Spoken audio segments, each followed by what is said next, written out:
അടുത്ത ക്വസ്റ്റ്യനാണ്. In A town 20 accidents took place in a span of 200 days. Assuming that the number of accidents in a day follows a Poisson distribution, find the probability that there will be 3 or more accidents in a day. ഇതാണ് നമ്മുടെ അവരുടെ question. അപ്പോൾ നമുക്ക് തന്നിരിക്കുന്നത് 200 ദിവസങ്ങളിൽ 20 accidents ആണ് നടന്നിരിക്കുന്നത് അല്ലേ. പക്ഷെ നമുക്കിവിടെ ആവശ്യം എന്താണ്? Number of accidents in a day ആണ് പോയ്സോൺ ഡിസ്ട്രിബ്യൂഷൻ ഫോളോ ചെയ്യുന്നത് അല്ലേ. അപ്പോൾ നമ്പർ ഓഫ് ആക്സിഡൻസ് പെർ ഡേയുടെ മീൻ എത്രയാണ്, ആവറേജ് എത്രയുണ്ട് നമുക്ക് അറിയണ്ടേ. അപ്പോൾ നമുക്കറിയാം 200 ദിവസങ്ങളിൽ 200 ഡേയ്സിൻ്റെ കാര്യമാണ് പറഞ്ഞിരിക്കുന്നത്. എത്ര ആക്സിഡൻസ് ഉണ്ട്? 20 ആക്സിഡൻസ് ആണുള്ളത് 200 ഡേയ്സിൽ. അങ്ങനെയാണെന്ന് വെച്ചാൽ ഒരു ഡേയിൽ എത്ര ആക്സിഡൻസ് പറ്റിയിട്ടുണ്ടാവും? On an average 20/200. Average value is 0.1. ഇതാണ് മീൻ നമ്പർ ഓഫ് ആക്സിഡൻസ്. അപ്പം മീൻ എന്ന് പറഞ്ഞാൽ നമുക്കറിയാം പോയ്സോൺ ഡിസ്ട്രിബ്യൂഷൻ്റെ പാരാമീറ്റർ മീൻ തന്നെയാണ് അല്ലേ. അപ്പോൾ നമ്മളോട് പറഞ്ഞിരിക്കുന്നത് x is equal to number of accidents in a day. Accidents in a day, ഒരു ഡേ എന്ന് പറഞ്ഞാൽ ആ ടൈം ഇൻ്റർവെൽ, അത് ഫോളോ ചെയ്യുന്നത് ഏത് ഡിസ്ട്രിബ്യൂഷനാണ്? പോയ്സോൺ ഡിസ്ട്രിബ്യൂഷനാണ്. X follows Poisson distribution with parameter. അതിപ്പോൾ നമ്മൾ കണ്ടുപിടിച്ചു മീൻ എന്താണ്, ആവറേജ് എത്രയാണ് എന്ന് കണ്ടുപിടിച്ചു, 0.1. അപ്പോൾ ഇതാണ് നമ്മൾ പോയ്സോൺ റാൻഡം വേരിയബിൾസ്. അതായത് ഇവിടുത്തെ റാൻഡം വേരിയബിൾ ആക്സിഡൻറ്റുകളുടെ എണ്ണമാണ്. ഒരു ദിവസം സംഭവിക്കുന്ന ആക്സിഡൻറ്റുകളുടെ എണ്ണമാണ് നമുക്ക് തന്നിരിക്കുന്നത്.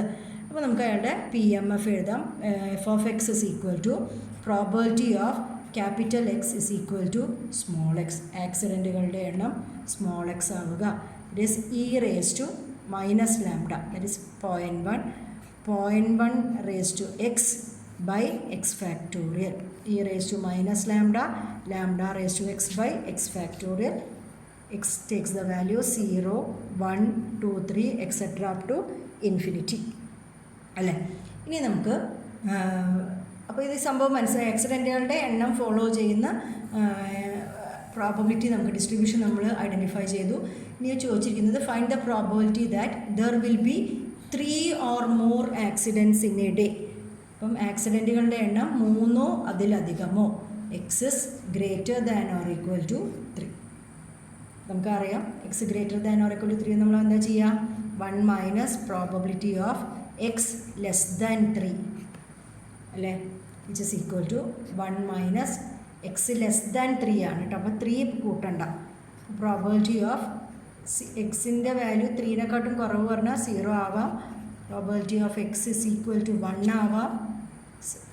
Plus probability of x is equal to 2 ആവാം, which is equal to 1 minus, ഇപ്പോൾ നിങ്ങൾക്കത് ചെയ്യാനറിയാം അല്ലേ, e raised to minus 0.1, 0.1 raised to 0 by 0 factorial, plus e raised to minus 0.1, 0.1 raised to 1 divided by 1 factorial, plus e raised to minus 0.1, 0.1 raised to 2 divided by 2 factorial. നമ്മൾ പുറത്തെടുക്കാൻ പോകുന്നത് e raised to minus 0.1നെയാണ് നമ്മൾ പുറത്തെടുക്കുന്നത്. പുറത്തെടുത്ത് കഴിഞ്ഞാൽ ഇവിടെ complete term 1 ആയി അല്ലേ. 1 plus 0.1 plus 0.1 the whole square divided by 2 എന്ന് പറയുമ്പോൾ 0.005 എന്ന് വരും. And which is equal to 1 minus e raised to minus 0.1 into ഇവിടെ എന്താ വരിക? ഇത് ആഡ് ചെയ്യുമ്പോൾ 1.105 ആണ് വരുന്നത്. 1.105 അല്ലേ, which is equal to 1 minus e raised to minus 0.1. Again നമ്മൾ ടേബിൾസ് എടുത്തു. അപ്പം പോയ്സോൺ ടേബിൾസിൽ 0.1 ആണ് വരുന്നത്. എം എന്താണ്? 0.1 ആണ്. അപ്പോൾ 0ൽ 0.1 അല്ലേ, 0ൽ എം, അപ്പോൾ 0.9048.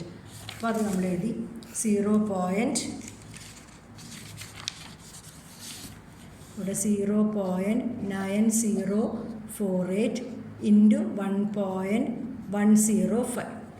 ഇത് മൈനസ് ചെയ്ത് കഴിഞ്ഞാൽ കിട്ടുന്ന ആൻസർ 0.0001 സംതിങ് വരും. അതിനെ റൗണ്ട് ചെയ്തിട്ട് 2 എന്ന് ഞാൻ എഴുതിയിട്ടുണ്ട്.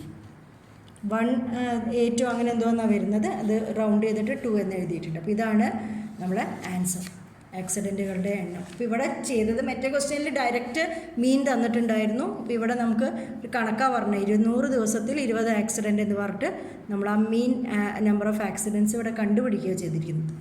അതാണ് ഈ ക്വസ്റ്റ്യനിലുള്ള ഡിഫറൻസ്.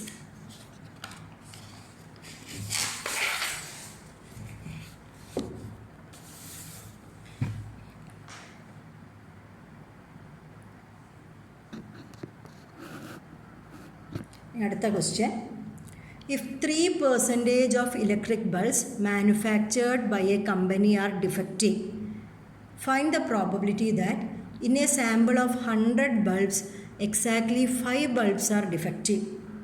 ഇതാണ് നമ്മളെ ക്വസ്റ്റ്യൻ. അപ്പോൾ ഈ ക്വസ്റ്റ്യൻ കാണുമ്പം ഉടനെ നമുക്കൊരു പോയ്സോൺ അവിടെ നമുക്ക് കിട്ടുന്നില്ല അല്ലേ. അപ്പോൾ ഇവിടെ പറഞ്ഞിരിക്കുന്നത് ഡിഫക്റ്റീവുകളുടെ എണ്ണത്തിനെ കുറിച്ചാണ്. എക്സാക്ട്ലി 5 ബൾബ്സ് ആർ ഡിഫക്റ്റീവ് എന്നൊക്കെയാണ് നമ്മൾ ചോദിച്ചിരിക്കുന്നത്. അപ്പോൾ ഡിഫക്റ്റീവുകളുടെ എണ്ണത്തിനെ കുറിച്ചിട്ടുള്ള പ്രോബബിലിറ്റിയാണ് നമുക്ക് വേണ്ടത് അല്ലേ. അപ്പം ഇവിടെ നോക്കുക, നമ്മളോട് പറഞ്ഞിരിക്കുന്നത് അപ്പോൾ ഡിഫക്റ്റീവുകളുടെ എണ്ണം x is equal to number of defectives നമ്മൾ എടുത്തു വെച്ചു. പക്ഷേ ഇയാൾ ഏത് ഡിസ്ട്രിബ്യൂഷനാണ് ഫോളോ ചെയ്യുന്നത് നമുക്ക് ആദ്യം ഐഡൻറ്റിഫൈ ചെയ്യണം. നമ്പർ ഓഫ് ഡിഫക്റ്റീവ്സ് ഏത് ഡിസ്ട്രിബ്യൂഷനാണ് ഫോളോ ചെയ്യുന്നത്. അപ്പോൾ നമ്മളോട് പറഞ്ഞിരിക്കുന്നത് 3% ബൾബുകളാണ് ഡിഫക്റ്റീവ് എന്ന് പറയുന്നുണ്ട്. അപ്പോൾ ഒരു ബൾബ് ഡിഫക്റ്റീവ് ആവാനുള്ള പ്രോബബിലിറ്റി, ഇപ്പോൾ ഇവിടെ വെച്ചാൽ ഒരു ബൾബ് ഡിഫക്റ്റീവ് ആവാം, അല്ലെങ്കിൽ എന്താവാം, 2 പോസിബിലിറ്റിയാണ് അല്ലേ. നോൺ ഡിഫക്റ്റീവ് ആവാം. ഏകദേശം ഇത് ഏത് ഡിസ്ട്രിബ്യൂഷനിലേക്കാണ് പോകണമെന്ന് നിങ്ങൾക്കിപ്പോൾ മനസ്സിലാവുന്നുണ്ടോ അല്ലേ. 2 പോസിബിലിറ്റീസ് വരുന്നു. ബൈനോമിയലാണ് ഇത് ശരിക്കും ആക്ച്വലി ഈ സാധനം. അപ്പോൾ ഡിഫക്റ്റീവ് ആവാം, നോൺ ഡിഫക്റ്റീവ് ആവാം. ഡിഫക്റ്റീവ് ആവാനുള്ള പ്രോബബിലിറ്റി, ഡിഫക്റ്റീവ് ആവുന്നതാണ് നമ്മളെ സക്സസ്, നോൺ ഡിഫക്റ്റീവ് ആവുന്നതാണ് ഈ കേസിൽ നമ്മൾ ഫെയിലിയർ ആയിട്ട് എടുക്കുന്നത്. അപ്പം probability of success that is P എന്ന് പറയുന്നത് 3% ആണ്, 3/100 ആണ് അല്ലേ. അങ്ങനെ എത്ര ബൾബുകളാണ് നമ്മൾ എടുത്തിരിക്കുന്നത്? 100 ബൾബുകളായിരുന്നു നമ്മളെ സാമ്പിളിൽ ഉണ്ടായിരുന്നത്. അപ്പോൾ n is equal to എന്താണ്, 100 ആണ്. ഇവിടെ വരുന്നത് എക്സ് എന്ന് പറയുന്നത് നമ്പർ ഓഫ് ഡിഫക്റ്റീവുകളുടെ എണ്ണം. ഡിഫക്റ്റീവ് എന്ന് പറയുന്നത് നമ്മുടെ സക്സസ്സുകൾ. അപ്പോൾ സക്സസ്സുകളുടെ എണ്ണം എക്സ് ഫോളോസ് നമുക്ക് എന്ത് പറയാം, A binomial distribution with parameter 100, P is 3/100. അങ്ങനെ തന്നെ ഇരിക്കട്ടെ, എന്നും പിയും കിട്ടിയിട്ടുണ്ട്. പക്ഷേ നമ്മളൊരു ലാസ്റ്റ് നമ്മൾ പോയ്സോൺ ഡിസ്ട്രിബ്യൂഷനിലൊരു കാര്യം പറഞ്ഞിട്ടുണ്ടായിരുന്നു. Poisson distribution, Poisson approximation to binomial distribution എന്ന് പറഞ്ഞൊരു കാര്യം പറഞ്ഞിട്ടുണ്ടായിരുന്നത്. Binomial distribution will tend to Poisson distribution. ചില സന്ദർഭങ്ങളിൽ ബൈനോമിയൽ ഡിസ്ട്രിബ്യൂഷൻ പോയ്സോൺ ഡിസ്ട്രിബ്യൂഷനായിട്ട് മാറും. എപ്പോഴാണ്? When n is very large, n large ആവുമ്പോൾ, and p is very small, p വളരെ ചെറുതാവുമ്പോൾ, ദെൻ നമുക്ക് n ഇൻറ്റു പി ലാംഡ ഒരു ഫൈനൈറ്റ് ക്വാണ്ടിറ്റി ആയിട്ട് കിട്ടും. അപ്പോൾ ഇങ്ങനെയൊരു അപ്രോക്സിമേഷൻ നമ്മൾ ലാസ്റ്റായിട്ട് പഠിച്ചിട്ടുണ്ടായിരുന്നു. അതിൻ്റെ അപ്ലിക്കേഷനാണ് ഇവിടെ. n is equal to 100 which is large. നമ്മൾ സാധാരണ ലാർജ് എന്നൊക്കെ നമ്മളിവിടെ ഉദ്ദേശിക്കുന്നത് 30-നെക്കാട്ടും കൂടുതലൊക്കെ നമുക്ക് ലാർജ് ആയിരിക്കും. സാമ്പിളൊക്കെ വരുമ്പോൾ നമ്മളിനി പഠിക്കും എബവ് 30 ഒക്കെ ലാർജ് അല്ല, 1000കണക്കിന് വേണമെന്നൊന്നുമില്ല കേട്ടോ. അപ്പം n ലാർജാണ്, n 100 ലാർജ്. പി എന്താണ്? 3/100 വിച്ച് ഇസ് സ്മോൾ അല്ലേ. അപ്പോൾ എൻ പി എന്താണ്? 100 into 3/100 which is 3, which is A finite number അല്ലേ. അതാണ് നമ്മളുടെ ലാംഡ. അപ്പം ഇങ്ങനെ ഒരു സിറ്റുവേഷനിൽ ഈ എക്സ് എന്ന് പറഞ്ഞ റാൻഡം വേരിയബിൾ ഏത് ഡിസ്ട്രിബ്യൂഷൻ ഫോളോ ചെയ്യും? It will follow A Poisson distribution with parameter N P 3 ആണ്. ലാംഡ എന്താണ്? 3. ഇപ്പോൾ നമ്മൾ തുടങ്ങിയത് ബൈനോമിയൽ ഡിസ്ട്രിബ്യൂഷൻ ആണെച്ചാലും നമ്മൾ അയാളെ ഏത് ഡിസ്ട്രിബ്യൂഷനിലേക്ക് കൊണ്ടുവന്നു ഈ പെർട്ടിക്കുലർ കേസിൽ, സിൻസ് n ഈസ് ലാർജ്. ഇപ്പോൾ എന്നൊക്കെ നമ്മൾ കഴിഞ്ഞ ബൈനോമിയലിൽ കുറേ പ്രോബ്ലം ചെയ്തിട്ടുണ്ടായിരുന്നു. n 10 12 അങ്ങനെയൊക്കെ വന്നത്. ഇപ്പോൾ ഇവിടെ n 100 വന്നിരിക്കുന്നത്. And P is very small, 3/100 പറഞ്ഞാൽ 0.03 ആണ് അല്ലേ. അതുകൊണ്ടാണ് ബൈനോമിയൽ ഡിസ്ട്രിബ്യൂഷനെ ഇവിടെ നമ്മൾ പോയ്സോൺ ഡിസ്ട്രിബ്യൂഷനായിട്ട് അപ്രോക്സിമേറ്റ് ചെയ്യുകയാണ് ചെയ്തിരിക്കുന്നത്. അപ്പം ഡിഫക്റ്റീവുകളുടെ എണ്ണം നമ്മൾ എന്താണെന്ന് പറയുന്നു, ഇപ്പം പോയ്സോൺ ഡിസ്ട്രിബ്യൂഷനാണ് ഫോളോ ചെയ്യുന്നത് വിത്ത് പാരാമീറ്റർ 3. അപ്പോൾ അയാളുടെ f(x). ഇനിയിപ്പോൾ പോയ്സോൺ എഫ് ഓഫ് എക്സ് ആണ്. Probability of x is equal to x എന്താണ്? E raise to -3 3 raise to x by x factorial. X takes the value 0 1 2 3 etcetera. അപ്പോൾ അത് എഴുതിയേ. ഇനി നമ്മളോട് ചോദിച്ചിരിക്കുന്നത് what is the probability that exactly 5 bulbs are defective. 5 ബൾബുകൾ defective ആവാനുള്ള probability എന്താണ്? അപ്പോൾ നമുക്ക് പ്രോബബിലിറ്റി ഓഫ് ഡിഫക്റ്റീവ് ബൾബുകളുടെ എണ്ണം നമ്മൾ എക്സിലാണ് കൊടുക്കുന്നത്. അപ്പോൾ 5 ബൾബുകൾ ഡിഫക്റ്റീവ് ആവുക എന്ന് പറഞ്ഞാൽ എക്സ് ഇസ് ഈക്വൽ ടു 5.